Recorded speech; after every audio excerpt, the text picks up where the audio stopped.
स्वागत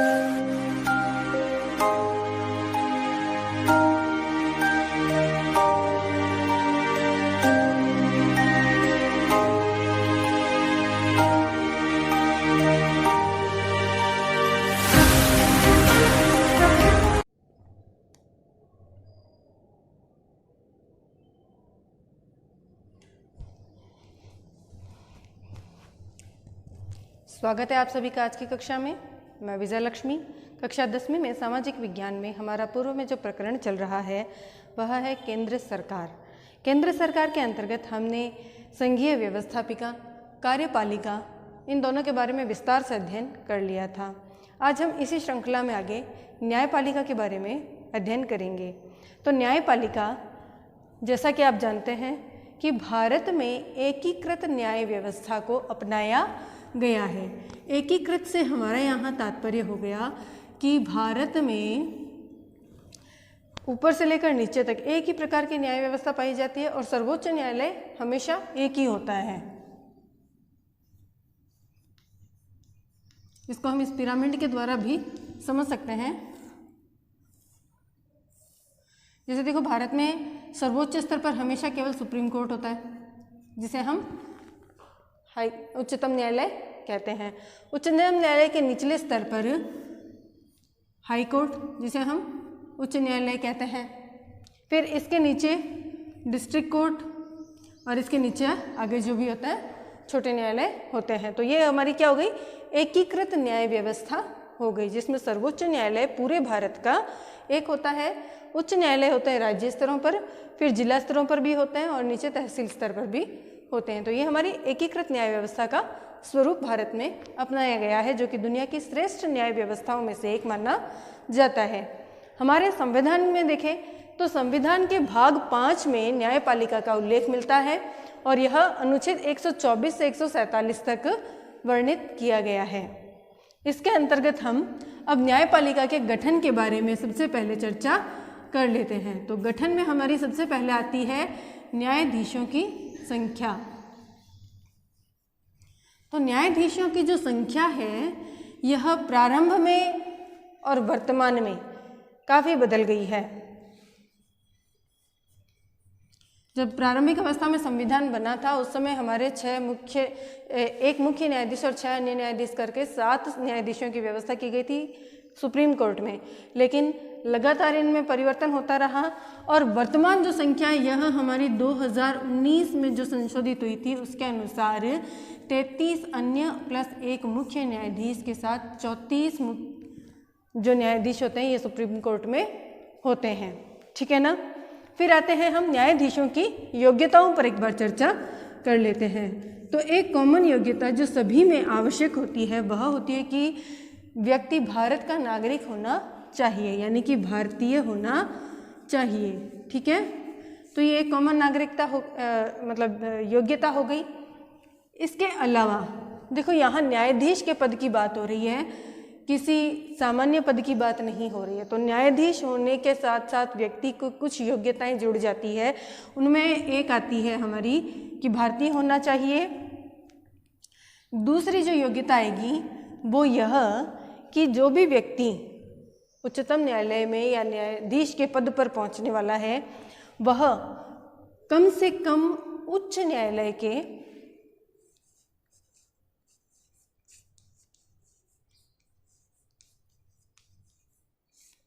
अब यहाँ पर उच्च न्यायालय एक भी हो सकता है, अलग अलग राज्यों के कई अलग अलग उच्च न्यायालय भी हो सकते हैं। यहाँ पर न्यायालय या न्यायालयों दोनों शब्दों का प्रयोग किया जा सकता है। कम से कम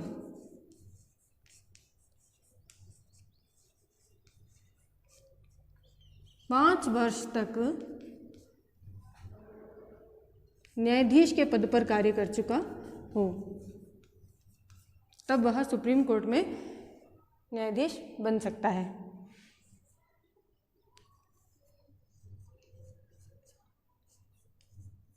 ठीक है। अब मान लो ये कंडीशन कोई फॉलो नहीं करता है कि वह 5 सालों तक किसी न्यायाधीश के पद पर नहीं रहा है, लेकिन अगर इसके साथ एक कंडीशन और भी दी हुई है कि मान लो न्यायाधीश नहीं रहा है तो 10 वर्ष तक अगर ये कंडीशन वो कंप्लीट नहीं करता है, देन सेकंड कंडीशन क्या होती है, इसी योग्यता को पूरा करने के लिए कि 10 वर्षों तक वह उच्च न्यायालय में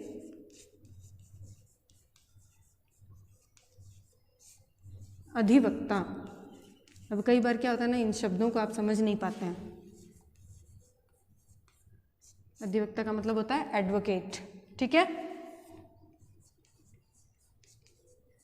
या तो 5 सालों तक जज रहा हो, न्यायाधीश रहा हो, या 10 वर्षों तक वहाँ पर उसने वकालत की हो, अधिवक्ता रहा हो। ये दोनों कंडीशंस में से एक कंडीशन उसको पूरी करनी ज़रूरी होती है, ठीक है। तीसरी उसकी जो योग्यता आती है वो यह है कि वह व्यक्ति जो कि हाई कोर्ट में न्यायाधीश के पद पर पहुंचने वाला है, राष्ट्रपति की नज़र में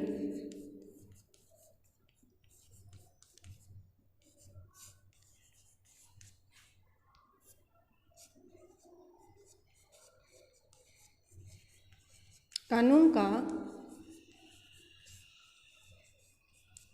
उच्च कोटि का ज्ञाता हो। तो ये इसकी योग्यताएं होती है कि उसको कानून का अच्छा जानकार होना चाहिए, वह किसी उच्च न्यायालय या एक से अधिक उच्च न्यायालयों में 5 वर्ष तक न्यायाधीश के पद पर रहा हो, अथवा 10 वर्षों तक उसने किसी उच्च न्यायालय में अधिवक्ता के पद पर कार्य किया हो, प्लस भारत का नागरिक हो। तो ये हो गई हमारे न्यायाधीश पद की योग्यताएं, ठीक है ना। अब योग्यताओं के बाद हम आते हैं इनकी नियुक्ति पर। न्यायाधीशों की नियुक्ति, जैसा कि हमने पूर्व में पढ़ा था, राष्ट्रपति द्वारा की जाती है, ठीक है ना। अब यहाँ पर राष्ट्रपति द्वारा जो नियुक्ति की जाती है, इसमें एक चीज़ और ऐड हो गई है, वो है कॉलेजियम व्यवस्था। इस कॉलेजियम व्यवस्था के बारे में मैंने आपको पहले भी बताया है कि कॉलेजियम व्यवस्था का मतलब ये हो गया कि जो न्यायाधीश के पद पर आने वाला व्यक्ति होगा, उसका निर्वाचन करने के लिए राष्ट्रपति नियुक्ति करने से पूर्व मुख्य न्यायाधीश और 4 अन्य वरिष्ठतम न्यायाधीशों से सलाह लेगा। तो यहाँ पर उनका क्या हो गया, एक मतलब कमेटी बन गई कि एक तो हो गया मुख्य न्यायाधीश और 4 हो गए वरिष्ठतम न्यायाधीश, ठीक है ना। तो ये 5 व्यक्ति मिलकर के राष्ट्रपति को सलाह देते हैं या एक सूची देते हैं कि इस पद के लिए योग्य उम्मीदवार कौन कौन है। अब देखिए, ये व्यवस्था इसलिए की गई क्योंकि राष्ट्रपति पद पर जो भी व्यक्ति आता है, ज़रूरी नहीं है कि वह न्याय के क्षेत्र का अच्छा ज्ञाता हो, और न्याय के क्षेत्र में न्यायिक व्यक्ति की परख न्यायाधीशों से ज़्यादा अच्छी और किसी को होगी क्या? निश्चित रूप से। तो यहाँ पर इसीलिए इस कॉलेजियम व्यवस्था को अपनाया गया है कि इस पद पर आने वाले प्रत्येक व्यक्ति की जो एक खरी परख है वह की जा सके। तो इस कॉलेजियम व्यवस्था का मतलब क्या हो गया कि एक तो न्यायालय का मुख्य न्यायाधीश होगा,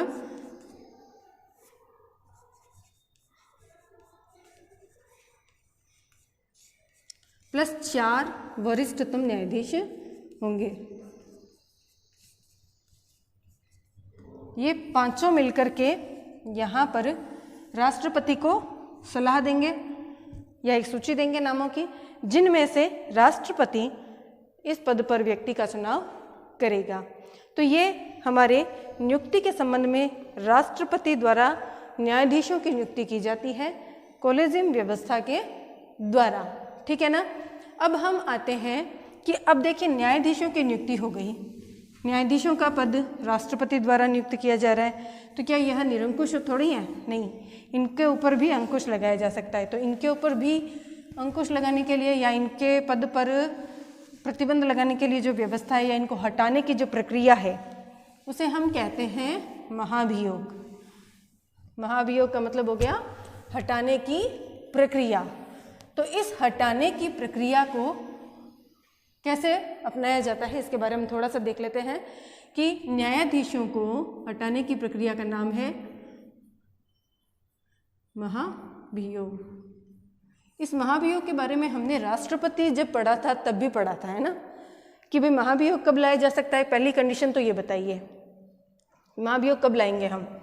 यहाँ पर इसके लिए शब्द काम में जो लिया गया वह है साबित कदाचार, यानी कि उसने ऐसा कोई अपराध किया हो जो कि साबित हो चुका हो या संविधान के विरुद्ध कार्य किया हो या असमर्थ हो वह कार्य करने में। साबित कदाचार या असमर्थता, इन दो कंडीशन में न्यायाधीशों के विरुद्ध महाभियोग लाया जा सकता है। अब देखिए, महाभियोग लाने के लिए प्रक्रिया कहाँ होती है? संसद में। तो महाभियोग कहाँ पर लाया जाता है? संसद द्वारा लाया जाता है। लेकिन इसमें भी ऐसा नहीं कि संसद ने जब मर्जी तब ला दिया। इसमें संसद के हमने 2 सदन पढ़े थे, एक लोकसभा और दूसरा राज्यसभा। अब यहाँ पर यदि महाभियोग लोकसभा द्वारा लाया जाता है तो इसके लिए 100 समर्थक चाहिए, और यदि राज्यसभा द्वारा लाया जाता है तो 50 समर्थक चाहिए।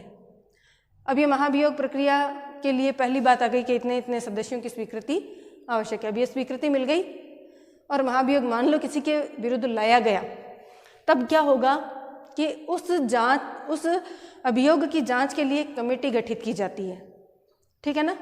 कमेटी गठित होने के बाद यदि वह कमेटी अपनी जांच में लगाए गए आरोपों को सही पाती है तो फिर संसद के दोनों सदनों में इस पर वोटिंग होगी, और वो वोटिंग कहाँ हो, कितने % होनी चाहिए? 2/3 मेजोरिटी से, 2/3 बहुमत से वोटिंग हो जाती है। इन केस अभी तक ऐसा कभी हुआ नहीं है, लेकिन फिर भी क्या प्रक्रिया है यह हमें ध्यान में रखना आवश्यक है। इसके लिए आपको ये बात समझनी चाहिए कि यदि महाभियोग प्रक्रिया किसी न्यायाधीश के विरुद्ध लाई जाएगी तो कहाँ लाई जाएगी? संसद में। संसद के 2 सदन हैं, लोकसभा और राज्यसभा।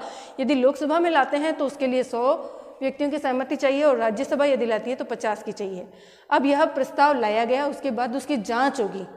जांच में यदि लगाए गए आरोप सत्य सिद्ध होते हैं या सही पाए जाते हैं तब दोनों सदनों में उस पर वोटिंग होगी। वोटिंग में 2/3 बहुमत से यदि वोटिंग होकर के वो प्रस्ताव पास हो जाता है तो फिर वह जाएगा राष्ट्रपति के पास, और राष्ट्रपति व्यक्ति को उसके पद से हटा देगा हस्ताक्षर करते ही, ठीक है ना।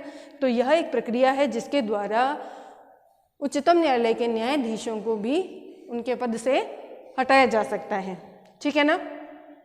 अब बात करते हैं इनके वेतन और भत्तों की।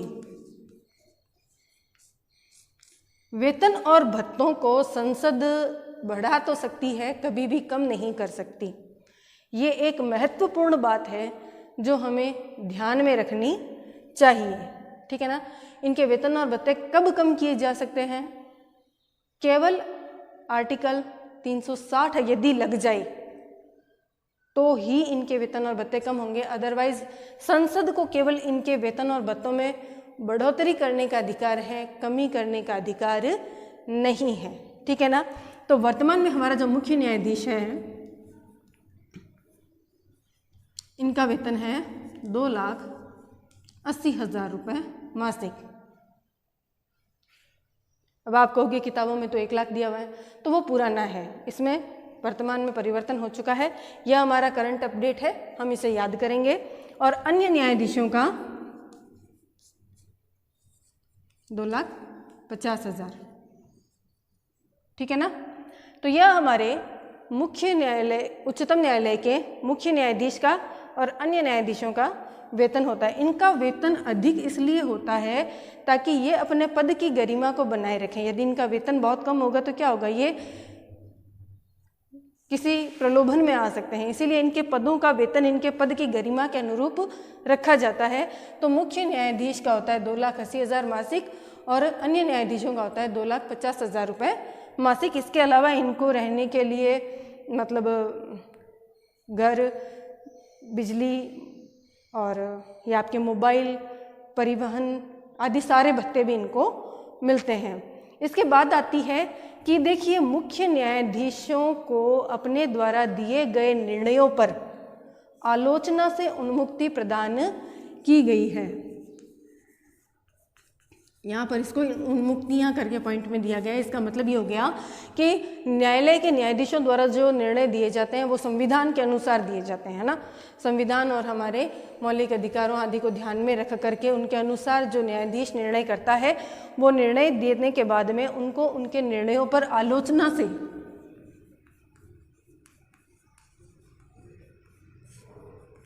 मुक्ति प्रदान की गई है। कोई व्यक्तिगत रूप से उन पर आप आक्षेप नहीं लगा सकता कि भाई आपने ये ऐसा कैसे निर्णय दे दिया। क्यों? क्योंकि ये अपने पदों का कार्य जो है वो संविधान की मर्यादा को ध्यान में रखते हुए करते हैं। तो यह भी एक होता है, ठीक है ना। फिर आता है कि हमारा मुख्य न्यायालय कहाँ स्थित है? सर्वोच्च न्यायालय नई दिल्ली में। स्थिति तो सभी को पता होगी ना, ये तो किसी को ध्यान में रखना या याद करने की जरूरत नहीं है ना कि भाई हमारा मुख्य सर्वोच्च न्यायालय का है, नई दिल्ली में है, ठीक है। अब एक चीज़ और होती है कि भाई इस पद पर कार्य करने वाले व्यक्ति के ऊपर कुछ पाबंदियां भी लगती हैं, ठीक है ना। वो प्रतिबंध क्या है कि मान लो एक व्यक्ति मुख्य न्यायाधीश के पद पर कार्य कर चुका है और अब वह सेवानिवृत्त हो गया। सेवानिवृत्त होने के बाद वह व्यक्ति किसी भी उच्च न्यायालय या अन्य न्यायालयों में वकालत का कार्य नहीं कर सकता।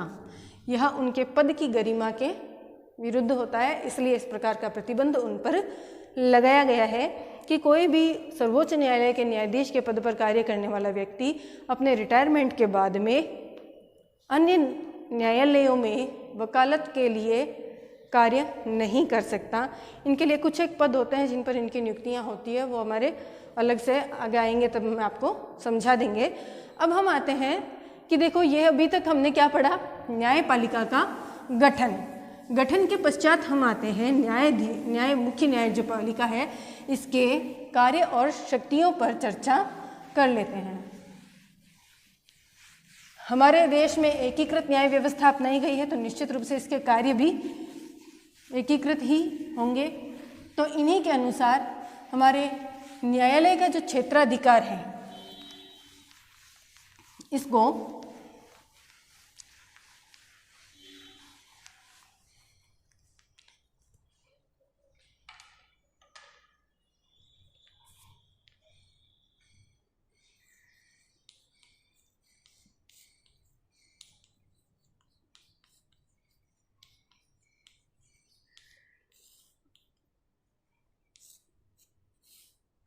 हम क्षेत्राधिकार भी कह सकते हैं, ठीक है ना, कि न्यायपालिका का क्षेत्राधिकार कहाँ तक है।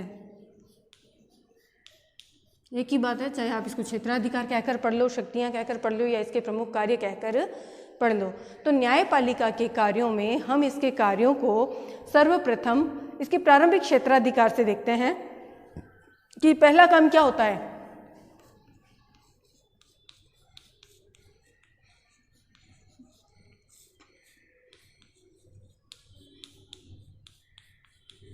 विवादों का निपटारा करना। निश्चित सी बात है, न्यायालय किस लिए? भाई सबकी आपस के जो विवाद हैं उनका निपटारा करने का कार्य कौन करता है?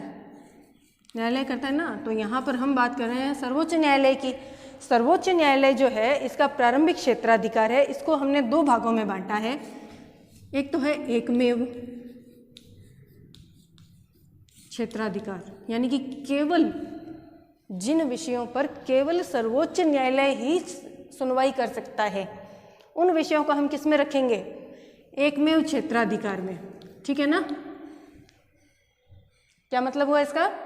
कि जिन विषयों पर केवल सर्वोच्च न्यायालय को ही सुनवाई करने का अधिकार होगा, वे विषय हमारे एकमेव क्षेत्राधिकार के अंतर्गत आएंगे। अब इनमें क्या होगा कि सर्वप्रथम भारत सरकार या केंद्र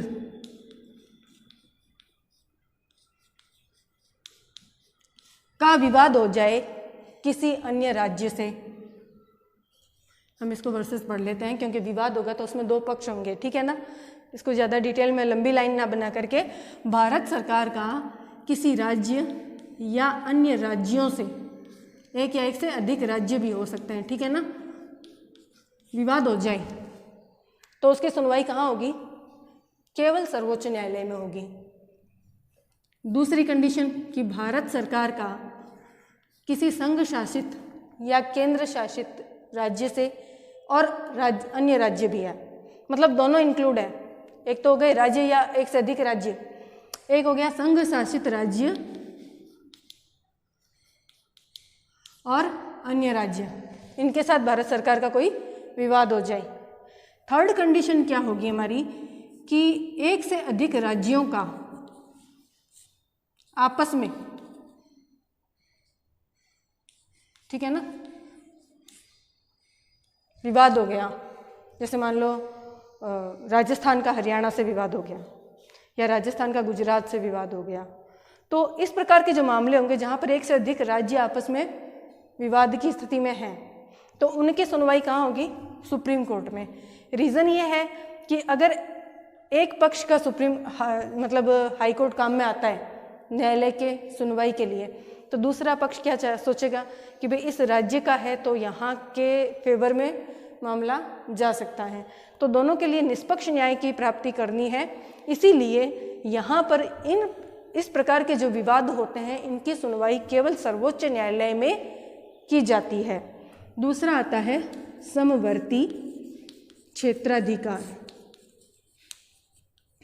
अब समवर्ती शब्द से आप समझ सकते हैं, हमने 3 सूचियां पढ़ी थी, केंद्र, राज्य और समवर्ती सूची। समवर्ती सूची में क्या था कि ऐसे विषय जिन पर राज्य और केंद्र दोनों को कानून बनाने का अधिकार हो, लेकिन यदि विवाद हो जाए तो केंद्र का कानून मान्य होगा। ऐसी स्थिति है हमारे मौलिक अधिकारों की। मौलिक अधिकारों से संबंधित कोई विवाद होता है तो उसकी सुनवाई हमारे किसी उच्च न्यायालय में भी हो सकती है और सर्वोच्च न्यायालय में भी हो सकती है। दोनों न्यायालय इसके लिए क्षेत्राधिकार के लिए काम में लिए जा सकते हैं। तो ये हमारा समवर्ती क्षेत्राधिकार जो है वो मौलिक अधिकारों से संबंधित है कि ऐसे विषय या विवाद जिनकी सुनवाई उच्च न्यायालय और उच्चतम न्यायालय दोनों में की जा सकती है। और एकमेव क्षेत्राधिकार का मतलब हो गया ऐसे विवाद या ऐसे मुद्दे जिनकी सुनवाई केवल सर्वोच्च न्यायालय में ही की जा सकती है, ठीक है ना। फिर आता है कि अपीलीय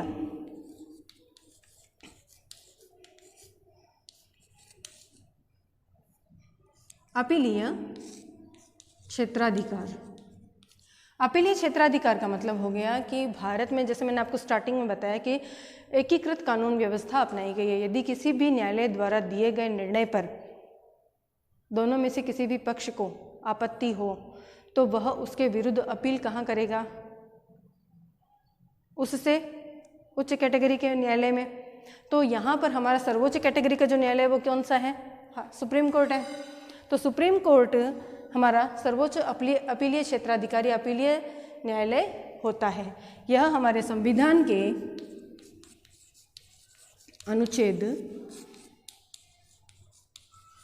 132 में वर्णित है कि हमारा सर्वोच्च अपीलीय क्षेत्राधिकार होगा। इसमें देखो संविधान से संबंधित व्याख्या का प्रश्न हो, संवैधानिक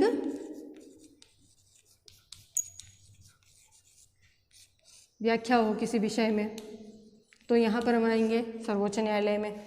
दीवानी या फौजदारी मामलों में कोई भी विवाद है जिसके उच्चतम न्यायालय या अन्य न्यायालय द्वारा दिए गए निर्णय से प्रतिवादी जो हैं वो असंतुष्ट है तो कहाँ आएंगे? सर्वोच्च न्यायालय में आएंगे। इसके अलावा भी केवल सैनिक न्यायालय के विवादों को छोड़कर कोई भी विवाद हो उस पर यदि कोई अपील करनी हो तो उसके लिए अंतिम न्यायालय क्षेत्र कौन सा होगा? सुप्रीम कोर्ट, यानी कि हमारा सर्वोच्च न्यायालय, ठीक है ना। अब देखो अपील करने की अनुमति देने का अधिकार भी इसी को है, ठीक है ना।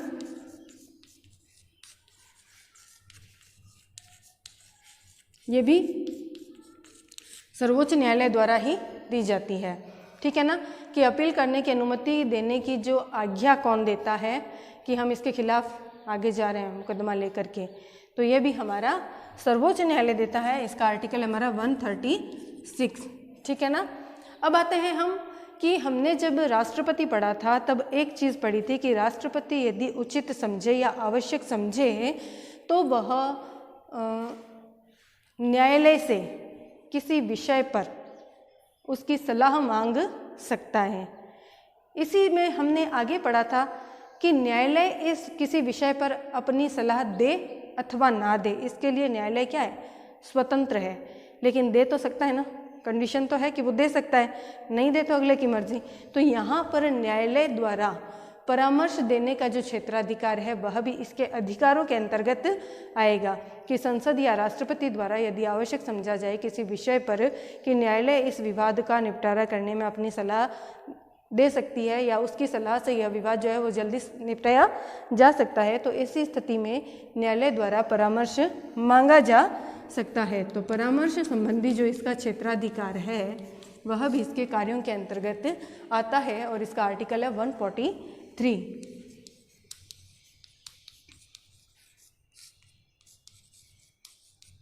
इसका अनुच्छेद है। अब यहाँ पर देखो, अनुच्छेद याद करने आपको फ़ायदा दे सकते हैं, क्योंकि अनुच्छेद जब आप किसी विषय का याद कर लेते हैं तब आपको वो चीज़ एकदम अच्छे से कंफर्म और क्लियर हो जाती है, फिर आप उसको भूलते नहीं हैं। अब यहाँ परामर्श दें या नहीं दें ये तो एक कॉमन चीज़ है, अनुच्छेद 143 है, ठीक है ना।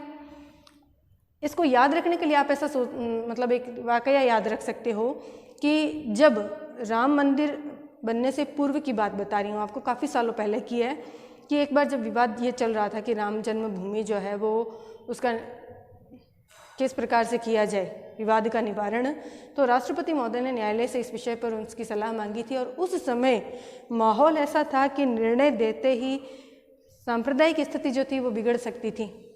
तो इस स्थिति में न्यायालय ने उस समय अपनी सलाह देने से मना कर दिया था। इसके अलावा भी कोई विवाद रहे होंगे जिन पर सलाह मांगी गई हो, लेकिन यह एक ज़्यादा अपने रनिंग में रहता है कि पॉइंट को बार बार आ जाता है कहीं ना कहीं किसी न किसी कारण से, ठीक है। फिर आता है देखो अभिलेख। अभिलेख न्यायालय में इसका क्या मतलब होता है? अभिलेख का मतलब होता है कि किसी भी विवाद में दिए गए निर्णय को साक्ष्य के रूप में सुरक्षित रख लेना। जैसे हमने इतिहास में अभिलेखों के बारे में पढ़ा है ना कि कोई भी राजा महाराजा था वो अपनी आज्ञाएं वगैरह जो होती थी उनको पत्थरों पर खुदवा देता था ताकि वो स्थायी हो जाएं हमेशा के लिए। तो इसी प्रकार से जब सर्वोच्च न्यायालय किसी विवाद पर या किसी मुद्दे पर अपना निर्णय देता है तो उसके निर्णय के अंतर्गत वह कई चीज़ों के आर्टिकल्स के देता है हवाले कि according to this, according to this, according to this. आपने कभी कोर्ट की कार्रवाई पढ़ी हो या फिर सुनी हो तो कि वो काफ़ी सारे रेफरेंस देकर के अपना निर्णय सुनाते हैं।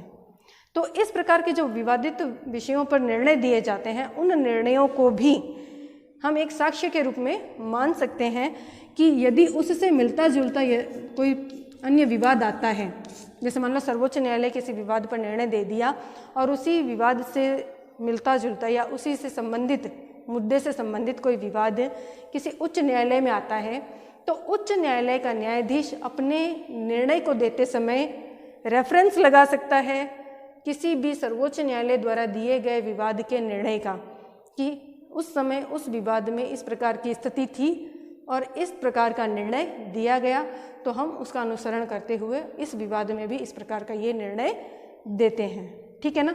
तो ये होता है हमारा अभिलेख। अभिलेख और अपील को मिक्स नहीं करेंगे। अपील का मतलब होता है किसी भी दिए गए निर्णय के विरुद्ध आप आगे किसी कोर्ट में जाकर अपना विवाद रखते हो कि हम इस दिए गए निर्णय से असंतुष्ट हैं, हमारा पुनर्विचार किया जाए, विवाद जो है वो तो होती है अपील।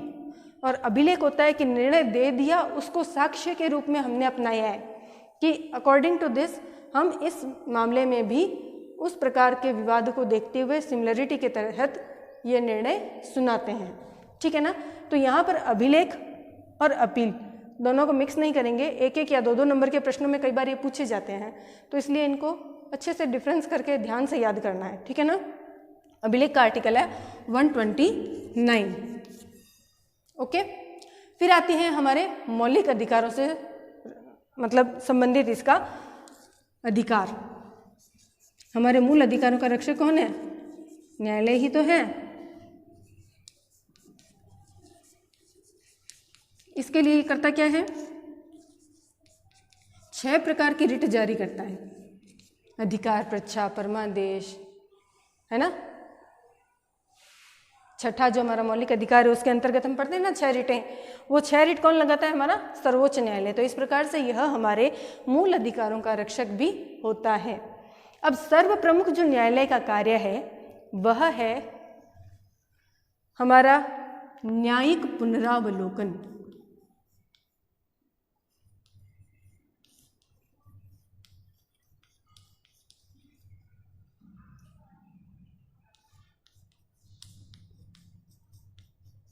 न्यायिक पुनरावलोकन या न्यायिक पुनर्विलोकन, ठीक है ना, ये एक ही बात है।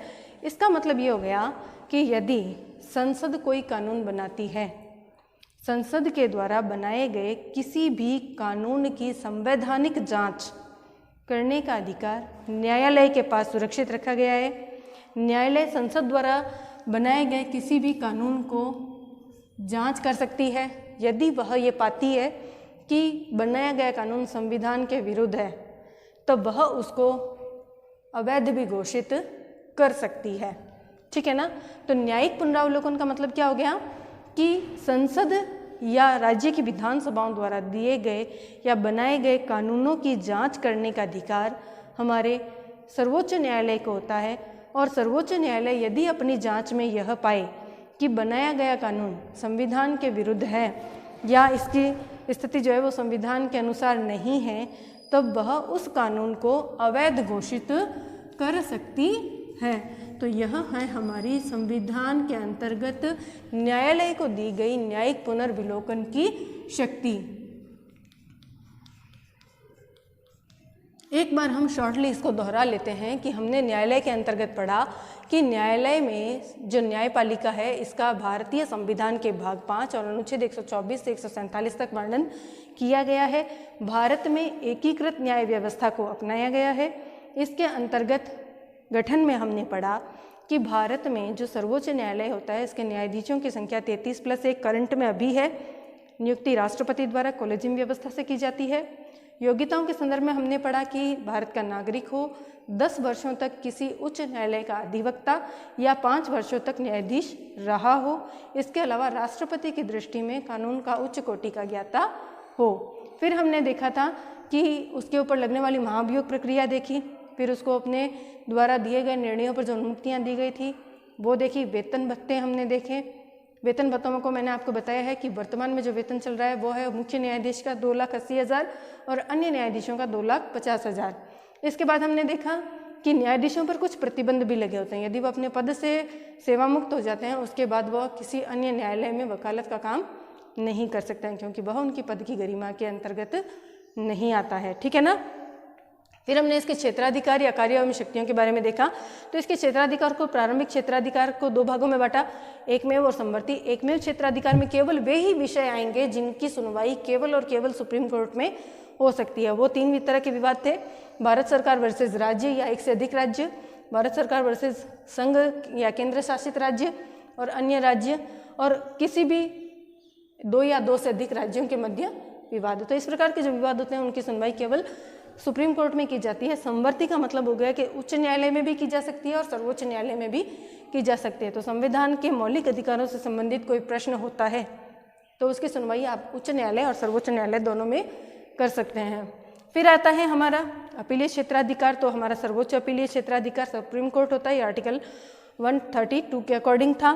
फिर मैंने देखा कि अपील की अनुमति देने का अधिकार भी हमारे सुप्रीम कोर्ट को दिया गया है, ये 136 के अकॉर्डिंग था। फिर हमने देखा कि मौलिक अधिकारों की परामर्श संबंधी जो क्षेत्राधिकार था, यानी कि संसद या राष्ट्रपति चाहे तो सर्वोच्च न्यायालय से परामर्श मांग सकता है अकॉर्डिंग टू आर्टिकल 143। इंपॉर्टेंट चीज़ें ध्यान में रखने लायक। फिर आता है अभिलेख, यानी कि इसके द्वारा दिए गए निर्णयों को साक्ष्य के रूप में भी रखा जा सकता है, रेफरेंस दिया जा सकता है आगे ले जा करके। फिर मूल अधिकारों के रक्षक के रूप में यह 6 प्रकार की रिटें जारी करता है। और सर्व प्रमुख, यह संसद द्वारा बनाए गए कानूनों की जांच का अधिकार भी रखता है। इस प्रकार से इस अधिकार के तहत ये क्या करता है, हमारी संसद को निरंकुश होने से रोकता है, ठीक है ना।